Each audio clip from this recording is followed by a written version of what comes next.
স্বামীর গোপনাঙ্গ কেটে দেওয়ার অভিযোগ উঠেছে স্ত্রীর বিরুদ্ধে। সোমবার ২৯শে জুন সকালে ভাঙা পৌরসভার হোগলাডাঙ্গি সদরদি গ্রামে এ ঘটনা ঘটে। ভুক্তভোগী হানিফ শেখ ২২, উপজেলার পুখুরিয়া এলাকার রফিক শেখের ছেলে। তিনি পেশায় একজন ব্যবসায়ী।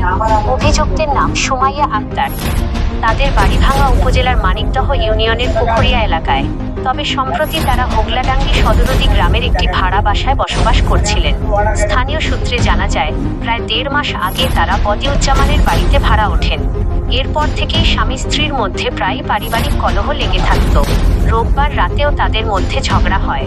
সোমবার সকালে ঘুমন্ত অবস্থায় ধারালো অস্ত্র দিয়ে স্বামী হানিফ শেখের গোপনাঙ্গ কেটে দেন তার স্ত্রী সুমাইয়া আক্তার। হানিফের চিৎকার শুনে আশপাশের লোকজন ছুটে এসে তাকে উদ্ধার করে প্রথমে স্থানীয় হাসপাতালে নিয়ে যান। পরে তার শারীরিক অবস্থার অবনতি হলে উন্নত চিকিৎসার জন্য ফরিদপুর মেডিকেল কলেজ হাসপাতালে পাঠানো হয়। ঘটনার পর ক্ষুব্ধ এলাকাবাসী অভিযুক্ত সুমাইয়া আক্তারকে আটক করে। পরে খবর পেয়ে ভাঙা থানা পুলিশ ঘটনাস্থলে পৌঁছে তাকে হেফাজতে নিয়ে থানায় নিয়ে যায়। এদিকে ভাঙা থানার ভারপ্রাপ্ত কর্মকর্তা ওসি মিজানুর রহমান বলেন, সংবাদ পেয়ে অভিযুক্ত সুমাইয়া আক্তারকে আটক করা হয়েছে। এ ঘটনায় আইনগত প্রক্রিয়া চলমান রয়েছে।